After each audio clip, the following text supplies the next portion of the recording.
Ryan Bliss made his debut, Bryce Miller went 6, Julio stayed hot, and the Mariners offense did just enough to beat the Astros last night. We'll get into the details coming up here on the Locked On Mariners podcast. Colby, hit it.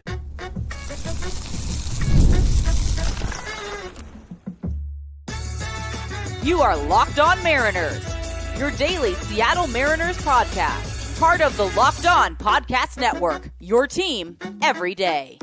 Ahoy, sailors. It is Tuesday, May 28th, 2024. This is Titan Gonzalez and Colby Patnode for the Locked On Mariners podcast, part of the Locked On Podcast Network, your team every day. On today's show, we're going to talk about the Mariners' 3-2 win over the Astros last night, talk some Ryan Bliss, Bryce Miller, Julio, and get you set for Game 2 tonight. But before we get into that, shout out to our title sponsor today, Game Time. Download the Game Time app, create an account, and use the promo code Locked On MLB for $20 off your first purchase. Terms apply. And if you want to hear from me and Colby even more and help support the show, check out our Patreon. The link is in the description, and you can sign up for a free 7-day trial. So last night, Ryan Bliss made his major league debut over at second base for the Mariners. The ball found him early and often, and he ended up walking, got pinch hit for later on in the game. What did you think about his debut, Colby? And then just generally speaking, since we haven't had a chance to talk about him on this show, how much do you think he's going to play? Do you think he'll be able to contribute? Yeah, it was a decent debut. I did have the throwing error that put the tying run on second, and then had another ball that, Bryce Miller probably should have fielded, but it got by him, and Bliss kind of wasn't quite sure how to play it. He needed to charge it and try to make the crossbody throw, but to get Jake Myers, but didn't do it. Just kind of waited for it, and it was a close play. But that seemed like he didn't know who Jake Myers was. Yeah, like Ryan Bliss also doesn't have the strongest arm in the world. We already know that. It's one of the main reasons he can't really play short. I mean, he can, but it's why it's not his likely position. And he also has a pretty long release. It takes him a while to get rid of the baseball. So there's still some things to clean up there defensively, but overall he was fine. Drew a walk, hit a ball really hard, and I believe his second at bat. Yeah, it was 102 off the bat to Altuve. Yeah, right to Altuve. So actually knocked him over, which is funny. I mean, not that the ball actually knocked him over, but whatever. It's pretty funny that the first two batted balls from Bliss went to Altuve, given all the the comparisons, etc. It was a pretty funny bit last night. Sure. In the first play of Bliss's career as a pop-up from Altuve. Yeah. The first pitch that he ever played in the big leagues. So yeah, it was a fine debut. I mean, there nothing spectacular. Drew a walk, had a hard hit ball. Was okay defensively. Again, anytime you make an error in a game, it's hard to say you were good defensively. But there were a couple plays that you'd like to see him make that he didn't. But yeah, he looks fine. He looks like he didn't look overwhelmed by the moment or anything like that. So that's really all you can hope for in a debut. Would have liked to see him try and run, try and steal. It's one of the things he does really well.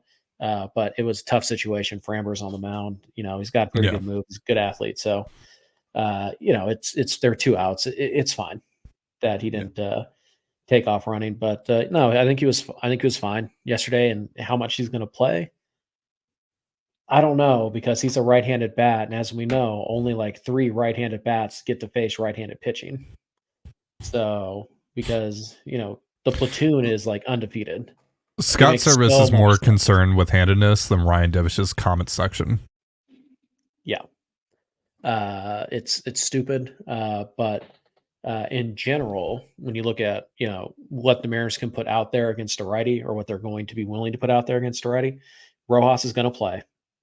You have 3 righties in a row coming up, I believe. So Rojas is going to play, and he probably should. There's nothing wrong with Rojas playing over Bliss. That's the way it should be.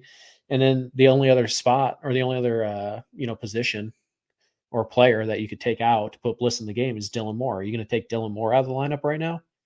No, probably not. So I don't know if he's going to play throughout the rest of this series. I don't like it when they call guys up and then just don't play them.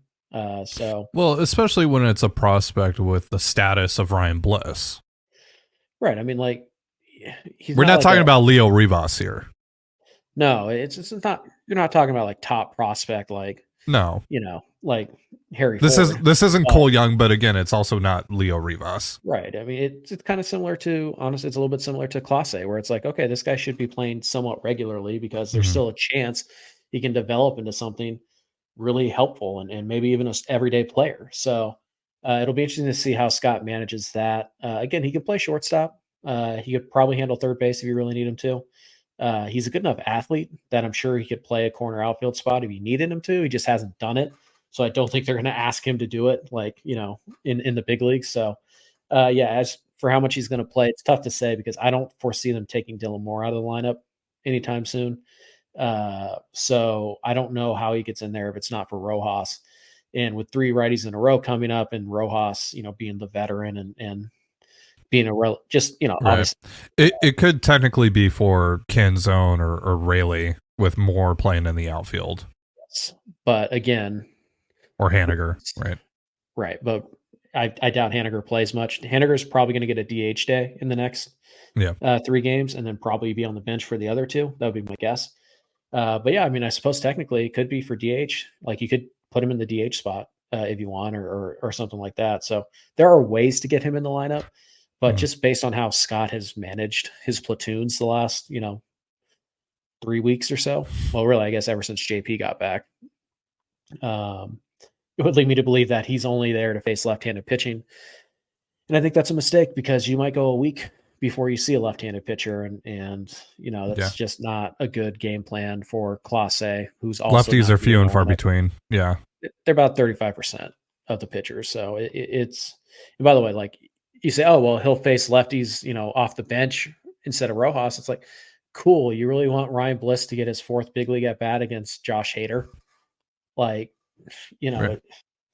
So I don't know how much he's going to play. I don't think he has to play every day, but I think if you're going to call him up, you should play him at least 3 or 4 times a week. Find a way to get him in there. So we'll see, because you still want to keep him getting reps and you still want to get him, live at bats. So since he's the guy who called up, he should be playing quite a bit, but they're not going to bench Rojas for him consistently. And right now they're not going to bench Moore for him consistently. But there are other ways, you can give Dom Canzone a day off. You can give Luke Rayleigh a day off. You can give Mitch Garver a day off. You can give Mitch Haniger a day off. You can give Josh Rojas. Like there are a lot of guys that you can substitute them in for. Right. Because JP's back, Dylan Moore is now free to play, pretty much cover whatever hole. Yeah. You need to cover to get Ryan Bliss in the lineup. So we'll see. I would hope, I kind of hope he's in there today, because what I don't want to have happen is I don't want him to sit for 3 or 4 days and then get back in the game. And then he's, trying to prove that he belongs in the big leagues. He's pressing to get that first hit out of the way. And he's getting such sporadic play time that I don't want this to become a confidence issue for Bliss, because he was having a really nice month of May. So, I hope he plays at least another game in this series, maybe 2.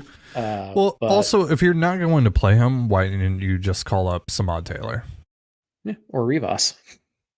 Or it doesn't even have to be an infielder, right? Because you have Dylan Moore. Could just be Cade Marlowe. Right. But, if you're not going to use Ryan Bliss, except only against lefties, why not just call up Rivas and just do what you did for the last 3 weeks, play with 25 guys? Yeah. And also because they, they apparently don't think that Polanco's injury is going to keep him out for long. I don't know. Bliss just doesn't seem like a guy you call up on the short term. No, again, that you probably call up a guy like Samad Taylor. You probably call up a guy like Leo Rivas or Cade Marlowe. So somebody who's older for, prospect status, a little bit older. You're not quite worried about stunting the development, but it's not like Ryan Bliss is 20 years old or 21 years old either. He's 24, I think now. Yeah, I think he's 24. Yeah. So, it's not an old prospect, but he's not a young prospect either. So we'll see how they manage it, but I would hope that he, gets at least another start in this series. And then I don't know how things line up against Oakland. I know they did have a couple lefties in their rotation. So maybe he gets a couple starts this weekend, but I really do hope that this isn't just like, oh yeah, we called him up and now he's going to sit 8 of the next 10 days. And we hope Polanco gets back before then. But we'll see. All right, so let's talk about Julio. Let's talk about Bryce Miller's night coming up here in just a moment. But first, a reminder, this episode of the Locked On Mariners podcast is brought to you by Stitch Fix. You know that instant confidence boost you get from an outfit that makes you look really good? That's what I get with Stitch Fix. Easily upgrade your wardrobe this year with a professional stylist that helps you find new on-trend favorites that will work just for you. I just give my stylist my size, style, and budget preferences. I order boxes when I want and how I want, no subscription required, and they send 5 just for me pieces, plus outfit recommendations and pro styling advice. I keep what works and send back the rest, and if you don't love something, just send it back. Shipping, returns, and exchanges are always free. Style that makes you feel as good as you look. Get started today at stitchfix.com/MLB and get $20 off your first fix. That's stitchfix.com/MLB for $20 off. Stitchfix.com/MLB. Must redeem within 7 days of sign up. And you're listening to the Locked On Mariners podcast. You can catch Game 2 between the M's and the Astros tonight on the Mariners hometown broadcast with SiriusXM via the SXM app. All you have to do to find that is search the word Mariners. So Julio is staying hot. He went 2 for 4 last night, couple hard hit singles. He's now 6 for his last 13, couple home runs, quite a few ribs over that span, 7 hard hit balls. And no, we are not going to talk about if he's back or not. We've done this multiple times this season. I'm not doing it again. I'm not doing it again. Coward. But yes, Julio looks good. First Mariner since Ichiro to have back-to-back games with 2 hits or multiple hits and multiple stolen bases. There we go. There we go. Mm-hmm. Well, and the thing too, right, you know, with the stolen bases, we talked about this on our Patreon yesterday, is like, if he's going to continue hitting for a ton of singles and not a lot of doubles, he can at least turn those singles into doubles essentially by stealing bases. Yep. Mm-hmm. So he's got 4 in the last, ironically, both times, both steals came in the same inning.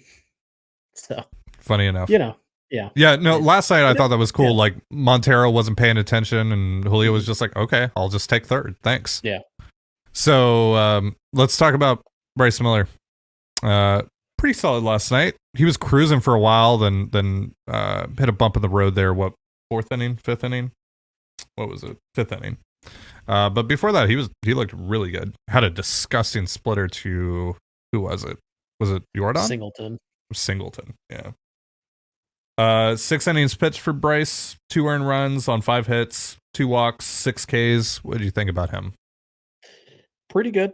Ran into some trouble in the 5th after he had basically pitched, you know, from the windup exclusively for 4 innings straight.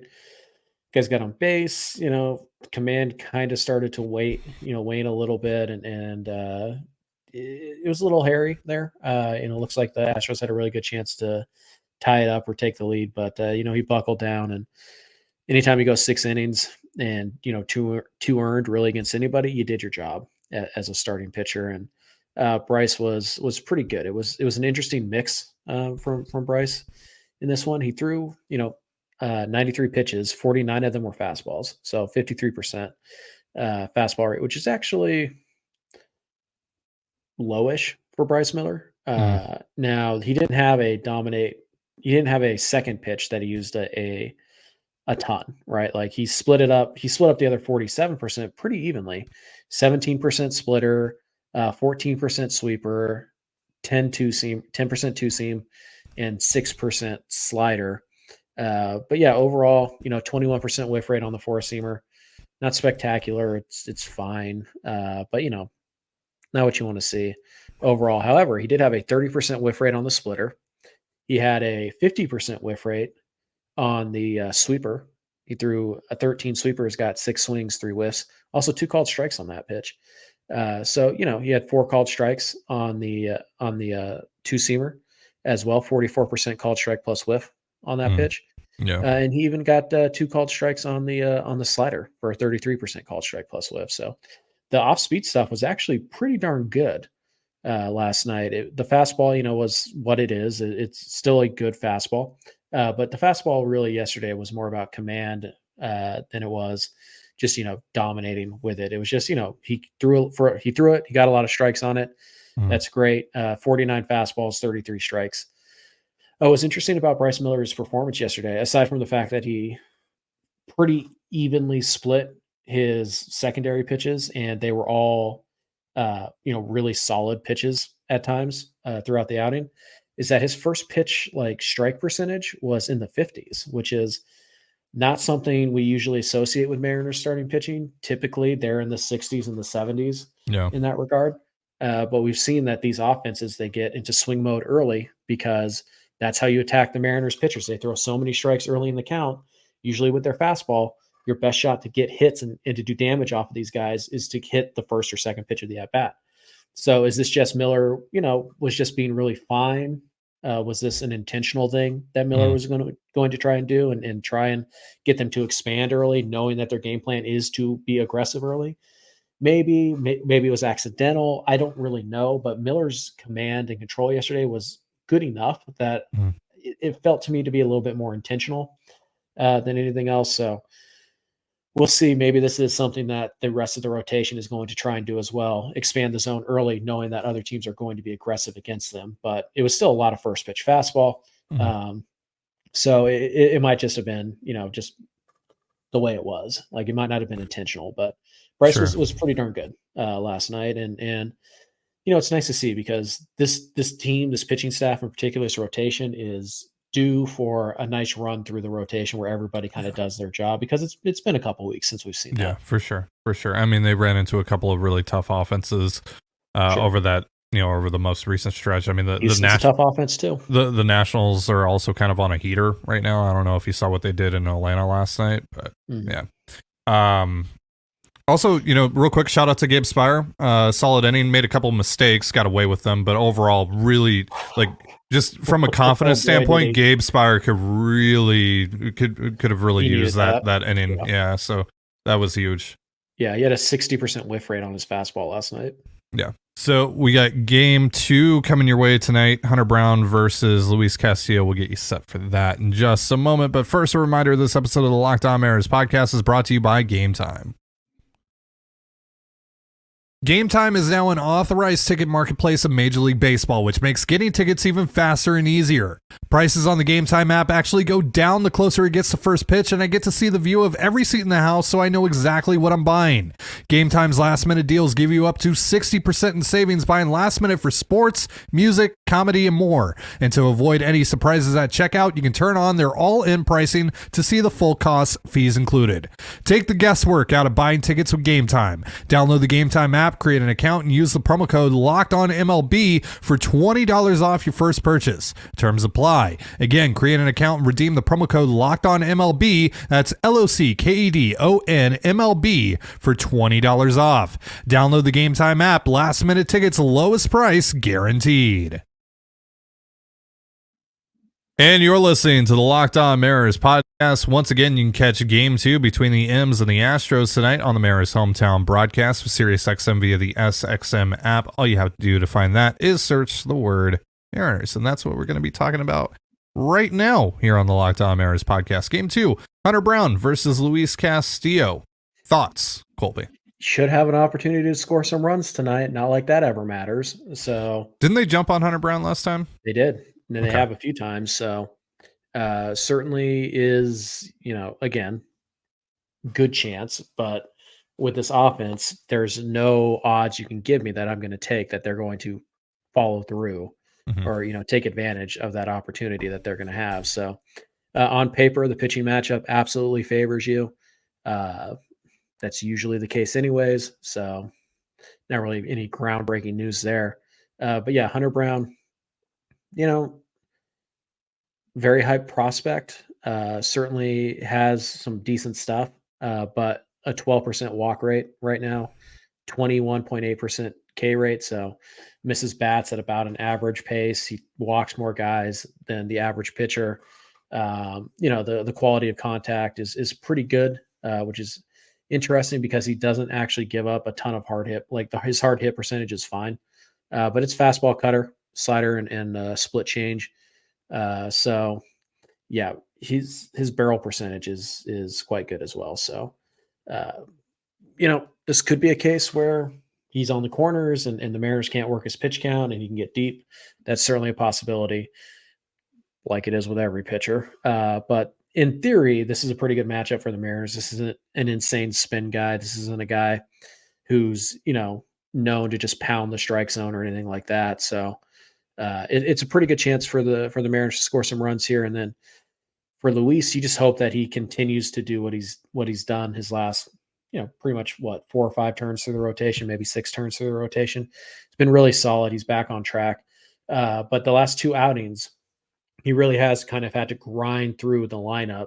Not a lot of strikeouts, not a lot of whiffs, anything like that. Not, 55 control and command, not that he normally has it, but it's been a lot of 45 and he's trying to survive and he's being very intentional with how he pitches to guys. And Houston's lineup does have that, threat in it. The top 3 in particular are guys that you really have to kind of pitch around and you have to be very precise with your pitching, with your pitches. So we'll see if Castillo is really aggressive in the zone tonight or if he's kind of nibbling like he has the last few starts out. I don't know if the nibbling is specifically because it was the Yankees and the Orioles or if it's just, he's kind of trying to find the right release point or something like that. So we'll see, how he attacks this Astros lineup. But in theory, the Mariners have the advantage on the pitching front like they do pretty much every night. And Castillo's been pretty good his last 2 times out, but not like dominant Castillo, but he's been able Castillo to manage a couple of really good lineups. Right. He looks like a guy who is, working through stuff right now a little bit. Mm-hmm. I just don't know if that's because specifically the opponent that he was facing. Sure. Or if it was, just maybe something mechanical that he's trying probably to a combination. Yeah, it might be because the velocity was good. The stuff overall was pretty good. He was just very, very fine with it in those 2 outings. And as a result, the strikeouts weren't really there. The walks were a little bit higher than you would like, but overall, Castillo's been very good. So is there a possibility that kind of the command and control and kind of the nibbling that he's been doing, is there a possibility that comes back to bite him tonight? Yeah, absolutely. But, we'll have to wait and see how he looks, how he manages it. But the weird thing about Castillo, though, is that a lot of times, when Logan Gilbert doesn't have it on that day, we pretty much know right away. Mm-hmm. Very rarely does Gilbert not have it and then find it. Mm-hmm. Castillo will have it and then he'll lose it, randomly throughout games. So, we'll see. I'd like to say, hey, we'll have a good idea after the first inning. Probably not. That's just, Luis's mechanics aren't the most sound in the world. And he's definitely prone to losing his release point, particularly when he goes from pitching from the windup to the stretch. How that's been an issue for him. So in theory, you like the Mariners odds to, secure the split tonight, but it's baseball. It's Mariners. It's, the Mariners versus the Astros. It's chaos. And it is the perfect environment for chaos to reign tonight. So we'll see. Hopefully the Mariners can have multiple innings like the first inning yesterday and they can kind of cruise to a victory because it would be nice not to have to use Andres Munoz tonight, who's pitched, 2 days in a row and hasn't thrown a ton of pitches. So he should be available tonight, but it'd be nice if you were up 6-2 in the ninth and you could just hand the ball to Sauce or something like that. It is a different feeling Astros team, though, I would say. Sure. This particular ball club in general, I don't, and I felt this way for the most part last year as well. And obviously the Mariners handled them very well in the regular season outside of that last series. I don't feel scared of them. They don't feel like this insurmountable juggernaut that I have to overcome. You're still a year or 2 away from actually being able to seriously challenge their roster. Yeah, I feel like we're the Mariners are on the same. They're on the same level, if not on a tier higher than they are at this point. Right. I mean, Tucker, Altuve, and Jordan create such a huge gap. Right. But I feel like the Mariners more than make up that gap on the back end of their roster. The Mariners are a significantly more balanced ball club right now than the Astros. Yeah. I feel like the Mariners 6 through 26 is significantly better, or that's a significantly bigger gap than the Astros gap in their 1, 2, 3 and our 1, 2, 3 best players wise. So they're still a dangerous team, certainly. And I still I pretty much refuse to believe they're actually dead until they are. Oh yeah. But I'll tell you what, if you can win the next 3, you're starting to dig the grave. I don't think you've pushed them in yet. I would say though, like actually watching them up close, watching them play though, I can start to wrap my head around why their record is what it is right now. Yeah. Mm-hmm. They have a lot of issues. They're just kind of missing it. Yeah. Right now, the bullpen's starting to pitch better. The offense is still scoring a lot of runs, so they're still a dangerous club. But I do think Seattle's better on paper, and winning the first game is big because, like we talked about in the Yankees series, you just have to win one of the next 3. And Houston's leaving your ballpark having gained no ground on you whatsoever. Yeah. Mm-hmm. So obviously you want to win this series, certainly. I mean, if for no other reason, it's the Astros. Of course you want to win the series, but splitting a 4-game series is always the goal, just because it is extremely difficult to beat a team 3 times in 4 days, particularly a division rival who knows you very well and is starting to play better baseball. We should also acknowledge that while the Astros record is not very good, they have won something like 11 of their last 18. I think it was like 12, or maybe it was 12 of their last 17 entering last night, something like that. So they're playing better baseball recently. So they're still a threat. They're still dangerous to you, but I think you're the better team right now. And if you can go out there and you can at least get a split, that's great. If you win, 3 out of 4, that is a 2-game swing in the standings. And also something to keep in mind here, because we talked about this last year and nobody really wanted to talk about it last year until we were forced to talk about it last year, but tiebreakers are a thing, right? So head-to-head record does matter. So you won 2 of 3. Right now you're up 3-1 on them. You only play them 13 times. So if you can get to 7, if you come down to the end of the year and it's you or Houston for a playoff spot, you're going to get in. So winning games against the Astros is doubly important. And nobody wanted to talk about it last year until the last week, when all of a sudden it's like, oh, well, Texas has the tiebreaker on us. We have the tiebreaker on Houston. Houston has the tiebreaker on Texas. And we're kind of trying to figure this all out. Keep that in mind. When we play Texas, when you play Houston, tiebreakers could come into play. They almost did last year. So winning games against Houston, obviously very valuable, but in more ways than just one. No, and especially with how mid this division has been this year, you never know. It seems like these 3 teams will probably somehow, some way, even if it doesn't feel like it should, end up being right next to one another when it's all said and done. Yeah. So, I mean, if you could sweep Houston, they'd be 7 back, I think. 7.5 back, I think. And then you would be up 6-1 in the season series. Yeah. Meaning you only need 1 more win against them the rest of the way to secure the tiebreaker, which is, I don't want to say like it's the priority, because obviously you want to win more than 1 more game against Houston. Because if you go 6-1 against Houston and then in the next 6 you go 0-6, like that's a bigger problem than it is a good thing to win the tiebreaker. You know what I mean? Sure. Yeah. But again, my goal always with every 4-game series, home or away, particularly away, but home or away, if you can split a 4-game series, that's a good series. Yeah. And the Mariners looking for their 30th win tonight as well. So they could be a third of the way through to a 90-win season. That'd be nice. We love a nice round number. So hopefully they can get that tonight. And then we'll catch you tomorrow. We'll recap tonight's game and get you set for game 3. And then on Thursday, we'll have a post-game show for you. But that's going to do it for us for now. Thank you so much for joining us here on the Locked On Mariners podcast. Before we get out of here, a reminder that Locked On has launched the first ever national sports 24/7 streaming channel on YouTube, and now it's also available on Amazon Fire TV and the free Fire TV channels app. Locked On Sports Today is here for you 24/7, covering the top sports stories of the day with the local experts of Locked On, plus our national shows covering every league. Find Locked On Sports Today now available on the free Fire TV channels app. For Colby Patnode, I'm Ty Dane Gonzalez. Be sure to give us a follow on Twitter at LO_Mariners. You can follow me at Ty Dane Gonzalez and Colby at CPAT11. That's CPAT11. You can also find all that stuff in the description of this episode. Have yourself a beautiful baseball day, and we'll see you next time. Peace.